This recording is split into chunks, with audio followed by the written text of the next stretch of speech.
Welcome to Ready Garden Grow. This is a series of classes that are an introduction to vegetable gardening, and we are going to have, I think, a number of series online. We also have a wonderful book called Ready, so I've already messed up, Ready Garden Grow book, that you can go online and use your search engine to look for Ready Garden Grow book or Ready Garden Grow book, Wake County.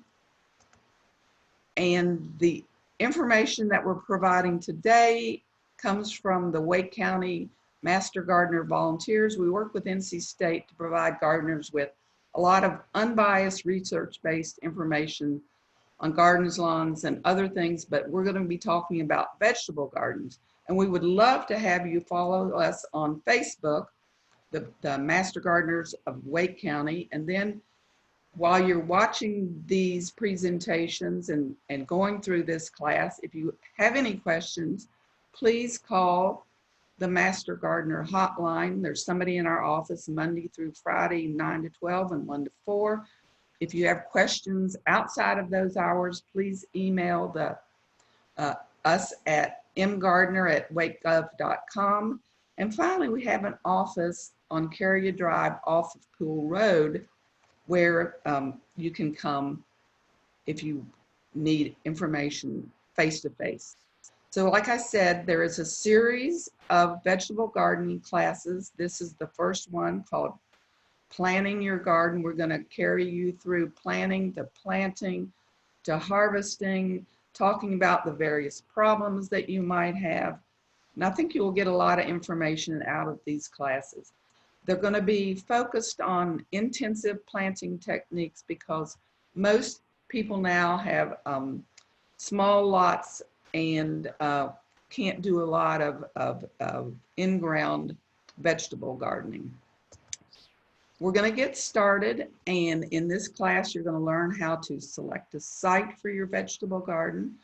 We're going to talk about the different types of gardens that might work for you. There's in-ground, there's raised bed, there's containers and patios, and working on your that kind of stuff. And then at the very end, we're going to teach you how to create a garden plan. So the first question is, why grow vegetables? A lot of people have different reasons for why they want to grow vegetables. For some, it's to spend less money at the grocery store, so to help with your budget. For myself, I just love to have fresh food out of my garden. There's nothing like that first tomato of the season, fresh green beans. Other people do it for the exercise. Gardening can have a lot of exercise to it, or it can be just a little bit of exercise. It depends on how you set up your garden will determine how much exercise you get out of a vegetable garden.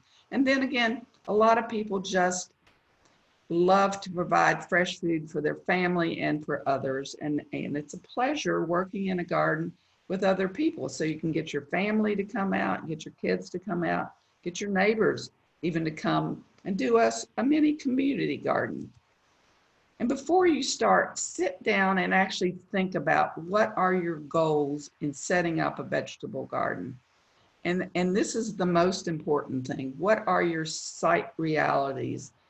And again, how much time do you have?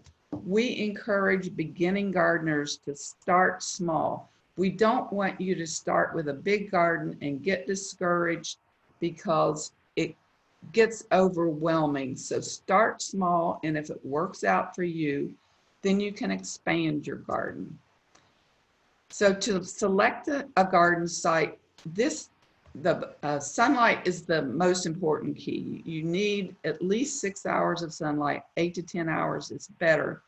And if you get nothing else out of this first class, it is that sunlight is the one factor that you cannot control, and you have to have at least 6 hours. That 6 hours can be some in the morning, some in the evening, but you really do have to have at least 6. And if you can't find anywhere on your property that will work for you to get this much sun, then just go to the local farmer's market or join a community garden, because you're going to get frustrated and your plants aren't going to do as well as they should if they don't get enough sunlight. You also need decent soil quality, but you can amend your soil in a lot of different ways. You're going to, at some point during the growing season, you're going to have to water your plants. So you should be close to a water source. And your garden should be someplace where you can see it easily in your daily routine, because you're going to want to check on it often.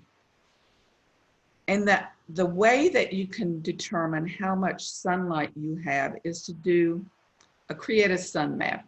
And it's just so easy. You go out and you put a stake or an outline of where you think you want to put your garden. And then once in the spring and once in the summer, you go out every hour from sunrise to sunset. You only have to do this once in the spring and the summer, and write down either on a table or a drawing, or if you want to take photos, is the place where you want to grow in sun or shade, and what kind? Is it full shade or filtered shade? So we're showing here just a raised bed area and what parts of it are in sun or in shade. So this is key to growing any kind of vegetable, especially your warm season summer vegetables. Additional site considerations are you should have good drainage. If you're having a raised bed, this is going to be no problem whatsoever, but all vegetables do not like to have their roots in standing water. So just make sure that your plant in an area that has good drainage. You need good air movement. That's going to be not a problem for most people. And also the previous uses of the land are not going to be a problem for most people unless you're growing something in something that maybe used to be a tobacco field where they used a lot of chemicals. But if you do have any kind of concerns about what might have been in your soil before, there are websites when you can go and see the risk of soil and contaminants in urban gardens. The next question is, what type of garden works for you? And we're going to talk about 4 different types of garden beds.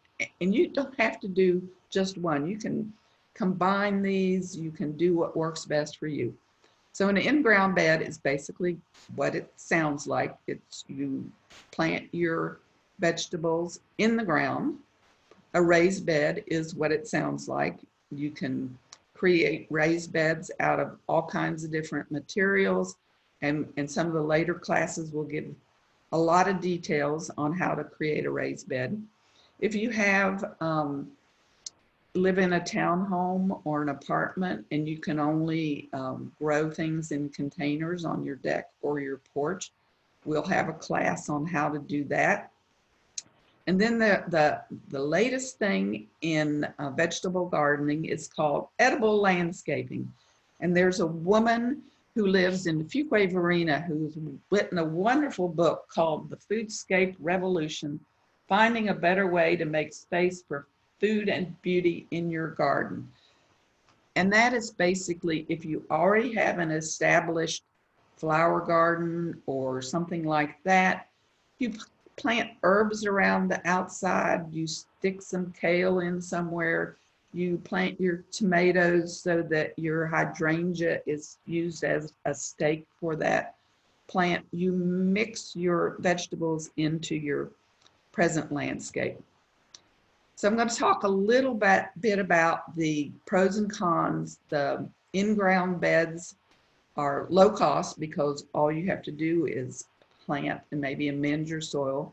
Those don't dry out as quickly as raised beds. And the roots do stay a little bit cooler in the summer, especially if you mulch well. The cons are you have to have a lot of space, and it's harder to keep the weeds out because you've got more space. Raised beds are something that we're going to focus on throughout this whole entire class series. Those do warm up earlier in the spring. They have really good drainage, but because they do have good drainage, You might have to increase your watering. And they have a really tidy appearance. You can make them as pretty or as well, you can make them out of anything that you want. Containers are obvious, they're more expensive, but in containers, you're going to probably have to water once or twice a day. And the edible landscaping is basically just using an established landscape to plant your vegetables in those. However, you might want to check with an HOA if you are in a subdivision to find out if this is allowed or not. Then the last thing that you're going to want to do is you've thought about where you want to put your beds, you've determined whether you have enough sun. Make a little drawing.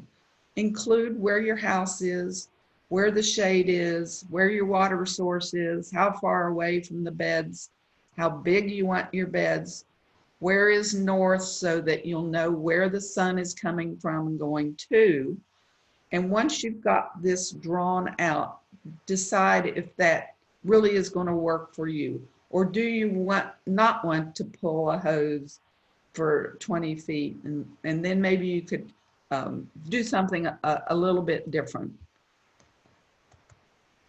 So in this class, which was a short one, you learn how to select a site for your vegetable garden, and the key component there is to have at least 6 hours of sunlight, and 8 to 10 hours of sunlight is even more. Decide on the type of garden that works for you, if you want to do in-ground or raised bed or the edible landscape thing, or plant in containers. And you could do containers on your deck and have little cherry tomato in there so that you can nibble on food off your deck and then have your main vegetable garden somewhere else. And then finally, do a little drawing to see if everything works best for you. And our next class is going to be selecting vegetables to grow. And again, I'm giving you a list of all the various classes that we have in this Ready Garden Grow series. And if you do have any questions after watching any of these classes online, then either call the Master Gardener office, send us an email, or I'll mention again, download the Ready Garden Grow book, and there will be everything covered in the class. It's 67 pages long, and there's even more information than you will get from these classes.